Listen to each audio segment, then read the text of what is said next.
نبض العالم من قناة الجزائر الدولية، أهلا بكم. تحديد سقف أسعار الغاز هو عنوان لمرحلة تختبر مدى تماسك الأوروبيين ووحدة صفهم. اجتماع آخر مهم ببروكسل انتهى بلا اتفاق غير اتفاق على تأجيل الخلاف الذي يبدو بحسب مراقبين أنه سيستمر طويلاً. 15 دولة أوروبية من أصل 28 سجلت اعتراضها على وضع حد أقصى لسعر الغاز الروسي للتخفيف من أزمة الطاقة في أوروبا، وسط انقسامات عميقة حول اقتراح أولي وصفه البعض بأنه مسخة، فيما اشتكى العديد من الوزراء خلال الاجتماع من أن اقتراح وضع سقف لسعر الغاز والذي كشفت عنه المفوضية الأوروبية قبل يومين فقط من الاجتماع كان مصمما بوضوح بحيث لا يتم استخدامه أبدا. واعترفت مفوضة الطاقة بالاتحاد الأوروبي كادري سيمسون بوجود انقسامات حول سقف الأسعار أثناء حضورها الاجتماع. فما الأسباب الحقيقية للخلاف القائم بين قادة الاتحاد الأوروبي حول التعامل مع أزمة الطاقة؟ هل تعارض المصالح يعني فشل أي خطة لتسقيف أسعار الغاز؟ إلى أي مدى ستستمر هذه الأزمة؟ وما انعكاسات تسقيف أسعار الغاز على سوق الطاقة؟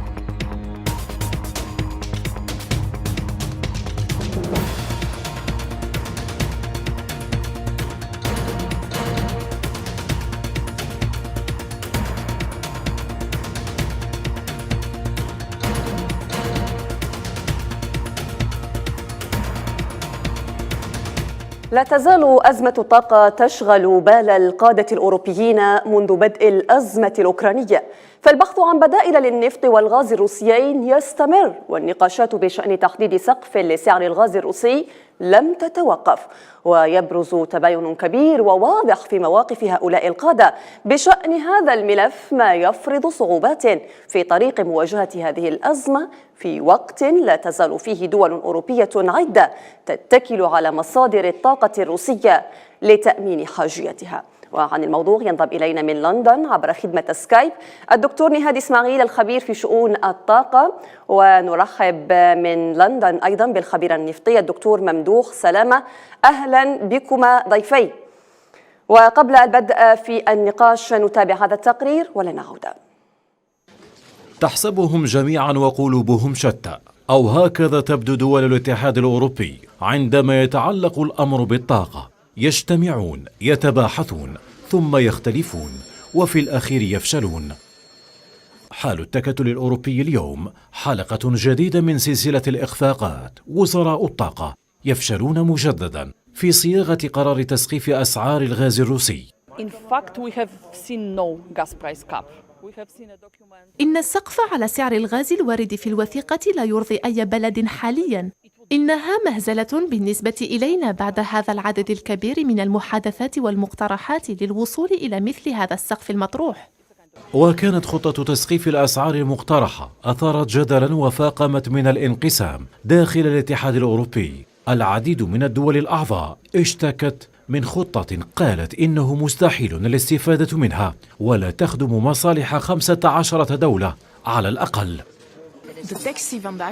لا أعتقد أن التسقيف المقترح لأسعار الغاز قابل للتحقيق. هذا ولم يتخذ وزراء الطاقة في دول الاتحاد الأوروبي قرارا للحد من أسعار الغاز، وستستمر المناقشة خلال شهر ديسمبر المقبل. أبدأ معك دكتور إسماعيل، وقبل الحديث عن الإخفاق وفشل الأوروبيين في الوصول إلى حل، ما الذي تسعى أوروبا فعله تسقيف سعر البترول الروسي، تسقيف سعر الغاز الروسي، هل هذا يهدف لتخفيض الأسعار والحصول على طاقة رخيصة أم لمعاقبة روسيا؟ ما الهدف الأوروبي هنا حتى نفهم أسباب الخلاف؟ شكرا على الاستضافة، تحياتي لك وللمشاهدين الكرام ولضيفك الكريم الدكتور ممدوح سلامة. هذا الموقف الغربي يتلخص بأنهم يريدون تقليل الإيرادات أو المداخيل الروسية التي يعتقدون أنها تمكن روسيا من تمويل آلة الحرب في أوكرانيا. هذا الهدف السياسي.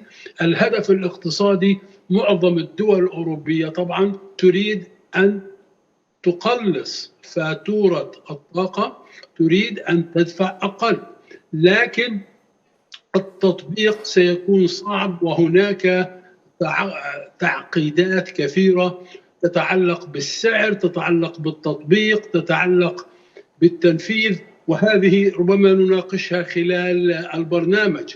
ولكن أهم عقبة ستكون كيف توصلوا إلى سقف سعر 275 يورو لكل ميجاوات ساعة.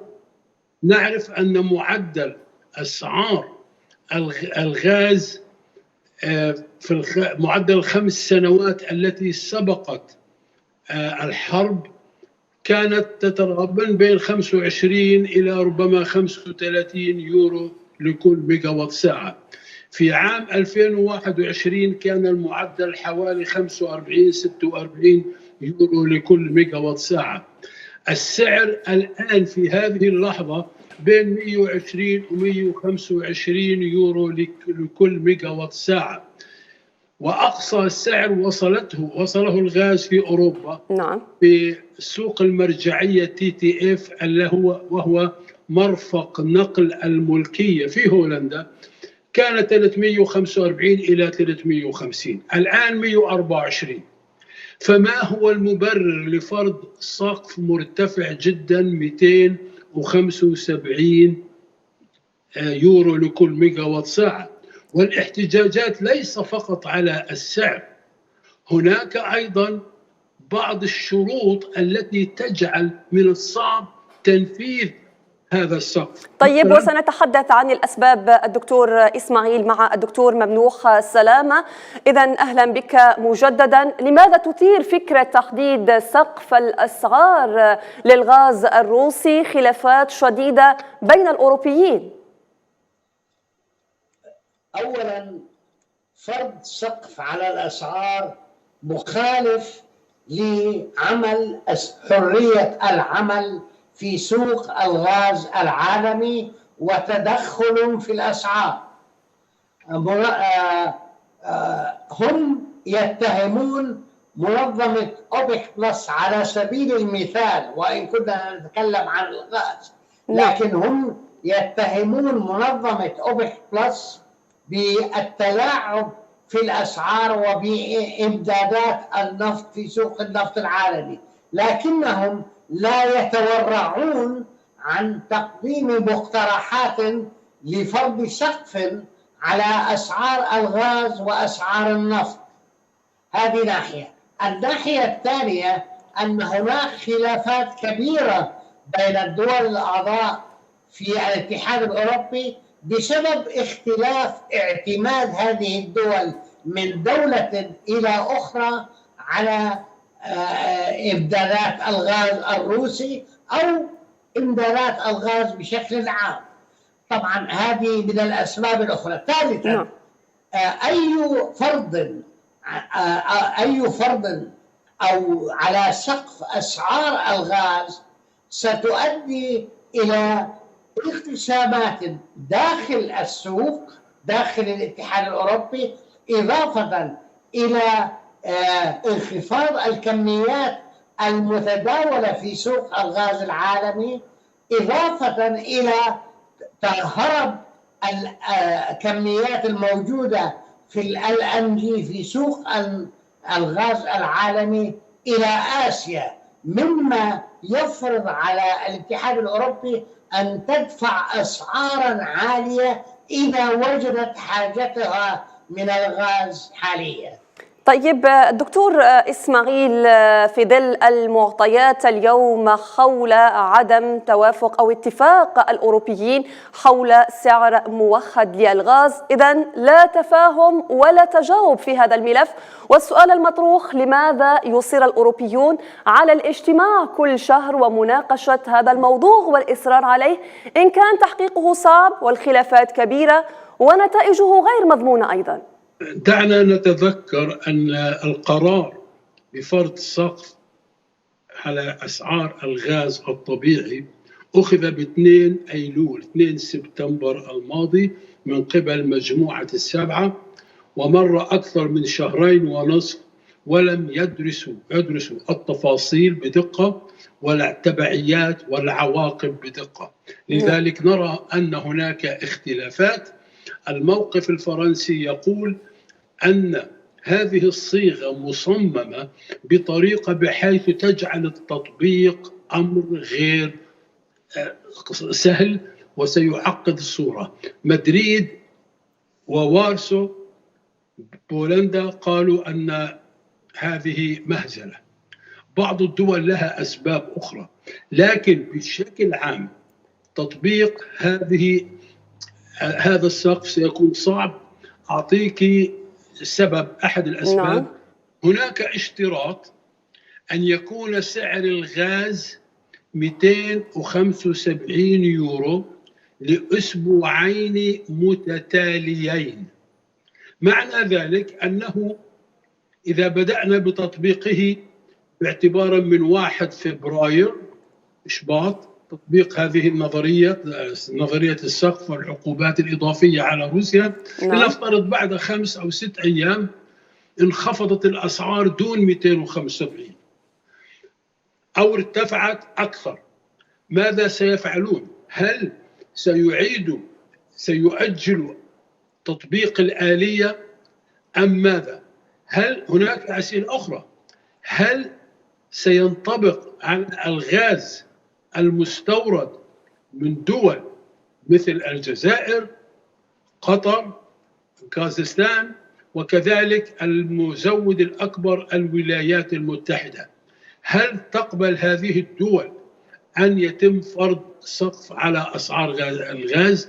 والذي أيضا يعقد المسألة أنهم حاولوا ربط هذا السقف، أي 275 يورو لكل ميجا وات ساعة، بأسعار الغاز الطبيعي المسال، وخرجوا لنا برقم غريب بحيث أن سعر الغاز الطبيعي المسال سيخضع أيضا للسقف إذا تجاوز 58 يورو لكل ميجا وات. كيف خرجوا بهذه الأرقام؟ هذه أرقام تعسفية غير مدروسة علميا. أنا في نظري أنهم في النهاية سيقلعون كليا عن فكرة فرض سقف ويتركوا للسوق. وهنا أوافق مع الدكتور ممدوح أنه تدخل في آلية السوق. السوق الرأسمالي هو سوق مفتوح تعتمد على نظرية العرض والطلب، وهناك يحدث تفاوضات بين البائع والمشتري للحصول على خصم أو غير ذلك، ولكن هذا تدخل سافر في السوق سوف يؤدي إلى نقص في الإمدادات، سيؤدي إلى تعقيدات جيوسياسية. وفي الواقع إذا كان المستهدف من هذا السقف هو روسيا، يبدو أنهم تناسوا أنهم بعد فرض عقوبات صارمة على روسيا أوقفت تسديدات الغاز من خلال خط نورد ستريم 1 ومن خلال خط يامال، وهناك جزء بسيط يذهب إلى أوروبا من خلال المسار التركي ترك ستريم، أي خطوط أنابيب من البحر الأسود إلى تركيا، وتركيا تأخذ حصتها ويبقى بنسبة بسيطة تذهب إلى بعض الدول. طيب الدكتور إسماعيل، نعود إلى الدكتور ممدوح سلامة. الأستاذ الآن يتحدث عن تسقيف أسعار الغاز وردود فعل الدول المصدرة للغاز. يعني هل تتوقعون أن تكون في هناك استراتيجية أو آلية لتنفيذ هذا القرار إن تم التوافق عليه طبعا من قبل الأوروبيين؟ وما ردود الفعل المتوقعة من طرف الدول المصدرة للغاز؟ وأنا أتفق مع الدكتور إسماعيل كذلك. أولا، روسيا ستقضي على هذا الاقتراح كلية، مثلما ستقضي على الاقتراح المتعلق بالنفط كذلك، بمعنى أنها ستخفض إنتاجها من الغاز لأي دولة تطبق سقف الأسعار. هذه ناحية. الناحية الثانية أن هناك نقص كما قلت في سوق الغاز العالمي، وهذا يعني مع فرض هذا السقف ستتوقف دول كثيرة قد لا تقبل بهذا الفرض، وبالتالي سيؤدي إلى نقص كبير وارتفاع في الأسعار. الفكرة كلها ستنتهي إلى سلة المهملات، لأنها لا تنطبق مع عمل السوق، وكذلك لا تنطبق مع طموحات الدول المصدرة للغاز، وعلى رأسها أكبر مصدر ألا وهي روسيا. فبالتالي كل هذه المقترحات مضيعة للوقت بالنسبة للاتحاد الأوروبي، ستؤدي إلى انقسامات كبيرة، ولكن الأخطر على الاتحاد الأوروبي أنها ستؤدي إلى شرخ كبير في الاتحاد الأوروبي حتى بعد انتهاء أزمة أوكرانيا.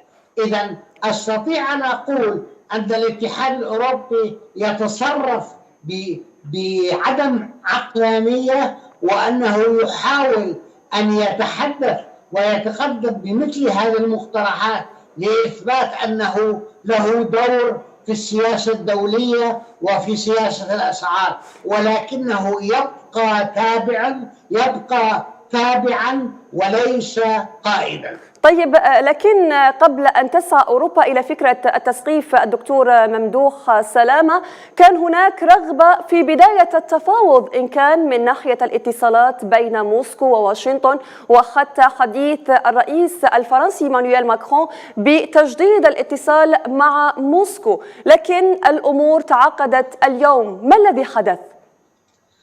إذا كنت تتحدثين عن تسوية سياسية لأوكرانيا أو النزاع الأوكراني، هذا لن يحدث إلا إذا حقق الرئيس بوتين مطالبه.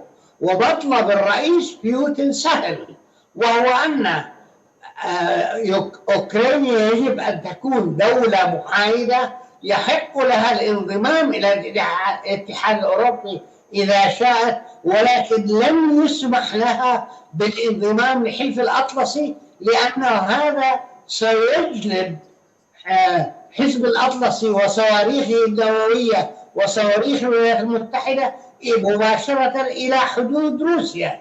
هل كانت الولايات المتحدة تقبل باستمرار وجود الصواريخ السوفيتية في كوبا؟ أوشكت إلى إشعال حرب عالمية نووية. لماذا تتوقع أن تقبل روسيا ذلك؟ طيب، نعود إلى الدكتور إسماعيل من لندن. كيف ترى حقيقة الوضع في أوروبا؟ هل هذه الاجتماعات الشهرية هي من أجل إرضاء الحليف الأمريكي من أجل الحصول على فائدة معينة؟ لأنه من الواضح أن هذه الخلافات القائمة في الاتحاد الأوروبي، وقبل حديثكم قبل قليل فهمنا أنها لا يمكن حلها، خاصة بإشارتكم أن هذه الاجتماعات وهذه المفاوضات هي متتالية لمدة 3 أشهر من الاجتماعات التي لم تسفر عن أي اتفاق وعن أي توافق بين الأوروبيين. يعني ما الذي يمكن حله خلال هذه الفترة، وكيف هي الأوضاع في أوروبا؟ نعم، هذا سؤال كبير في الواقع، لكن أحاول أن أختصر. الاجتماعات تستمر. الاجتماع التالي قد يكون ربما خلال أسبوع أو أسبوعين، لكن المحادثات خلف الكواليس والمشاورات والضغوط أيضا تستمر. واشنطن تراقب الموضوع وعلى اتصال مستمر مع بروكسل في هذا الشأن. لكن المشكلة ليست فقط فرض سقف، هناك مشاكل أخرى، ولحسن الحظ هناك وجه إيجابي لهذه الاجتماعات. يبدو أنهم في اجتماع يوم الأربعاء أي قبل يومين اتفقوا على بعض الأمور قد تبدو غير مهمة، لكنها في الواقع لها تأثير أكبر من فرض سقف على الأسعار. مثلا اتفقوا على تأليف أو تأسيس ما يسمى منصة شراء مشتركة، أي عدم التنافس على المصادر أو التنافس أو عرض أسعار أعلى للغاز لهذه الدولة أو تلك الدولة للحصول على كميات أكبر. لذلك ستكون collective buying activity، يعني شراء جماعي بالنيابة عن الاتحاد الأوروبي وليس عن دولة واحدة، وهذا يقوي موقفها التفاوضي في الحصول على أفضل الشروط والأسعار. طيب الدكتور إسماعيل، بخصوص هذه الاتفاقية التي تمت بين الأوروبيين وهي الاتفاق على الشراء المشترك للغاز، إلى أي مدى يمكن أن تساعد الأوروبيين في الحد من ارتفاع الأسعار؟ نعم كونها تشتري النفط ككتلة وليس كدول منفردة، تستطيع أن سيكون لها بعض التأثير على البائع عندما يوافقوا على عقود طويلة الأمد بصيغة سعرية مثلا 500% أقل من السعر العالمي أو غير ذلك، أو يعني يجب أن يعطوا تحفيزات للمنتج أو المصدر لكي يستمر في إرسال الغاز إلى أوروبا. كذلك اتفقوا على خطوات أخرى، الإسراع في مشاريع الطاقة البديلة، الطاقة النظيفة المتجددة، وفي الواقع خصصوا مبالغ كبيرة لذلك وباشروا في بعض المشاريع. وأيضا النقطة الأخيرة وهي الاقتصاد التطوعي في الاستخدام، وافقوا على توفير 15% من الاستخدام تطوعيا. هناك دول ربما ومصانع تستطيع أن تقتصد 20%، لكن وضعوا سقف سفلي 15%. هذه الاتفاقات هي إيجابية. لذلك الاجتماعات ليست مضيعة للوقت، ولكن دخلوا في صراع بشأن سقف الأسعار، وهذه نقطة شائكة تسافر في السوق في آليات السوق. دول رأسمالية تعتمد على مبدأ التجارة المفتوحة والأسواق المفتوحة تأتي وتفرض. هذا ما عرضته هولندا والدنمارك وألمانيا في بادئ الأمر، لكنهم سكتوا الآن ويتفرجون على الصراعات بين الدول الأخرى. طيب الدكتور إسماعيل، نعود إلى الأستاذ والدكتور ممدوح سلامة، وبحديث الأستاذ إسماعيل الآن عن تسقيف سعر الأسعار، وهي النقطة الأساسية والمهمة في اجتماع القادة الأوروبيين من أجل الوصول إلى اتفاق حول هذا المشكلة القائم اليوم في أوروبا. يعني كيف سينعكس تحديد هذا الاتفاق إن تم فعلا التوافق حوله على أسواق الطاقة؟ يا سيدتي، عادة في النظام الرأسمالي البائع هو الذي يقرر السعر الذي يريد أن يبيع السلعة التي يملكها. نحن الآن في سوق قابض للغاز، سوق ضيق جدا. البائع يقول هذا السعر الذي سأقدمه، إذا لم تقبلوا بهذا السعر لا تشتروا. وإضافة إلى ذلك، كون البائع هو أكبر مصدر للغاز في العالم وهو روسيا، له قوة ضخمة في هذا القرار، لأن روسيا قادرة على وقف كل صادراتها لأي دولة تحاول أن تفرض سقفا لأسعار الغاز. روسيا قادرة على تحويل غالبية صادراتها من الغاز إلى الصين وإلى دول في منطقة آسيا.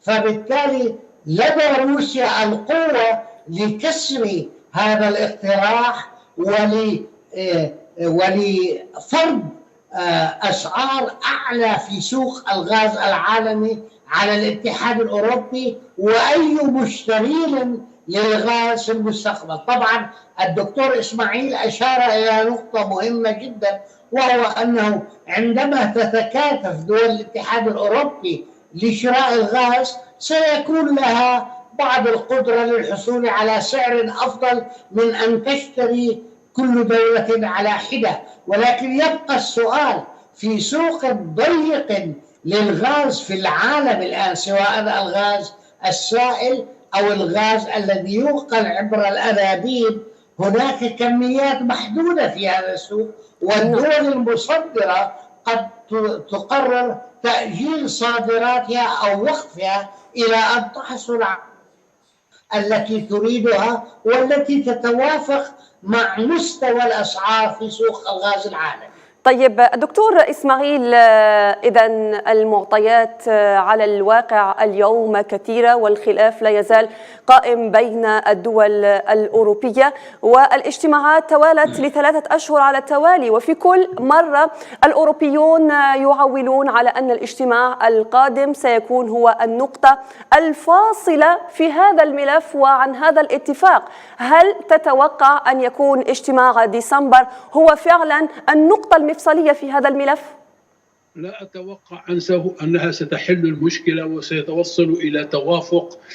المشكلة الرئيسية هي كيف نقرر ما هو السعر العادل. الموقف الأمريكي مثلا بالنسبة للنفط مثال أفضل، الموقف الأمريكي الذي عبر عنه الرئيس بايدن ذاته أنه لا يريد سقف على أسعار النفط لا تحفز روسيا والمنتجين على تقليل الإمدادات، لأن هذا سيخلق شح في الإمدادات في السوق، سيخلق أزمة في المنتجات خاصة في محطات البنزين في أمريكا ذاتها، والمواطن الأمريكي وهو الناخب السائق الأمريكي. شكرا لك الدكتور نهاد إسماعيل. للأسف انتهى الوقت، إذا كنت معنا من لندن عبر خدمة سكايب، وكل الشكر لك الخبير النفطي الدكتور ممدوح سلامة، والشكر موصول لكم مشاهدينا على كرم الإصغاء وطيب المتابعة. موعدنا يتجدد غدا، إلى اللقاء.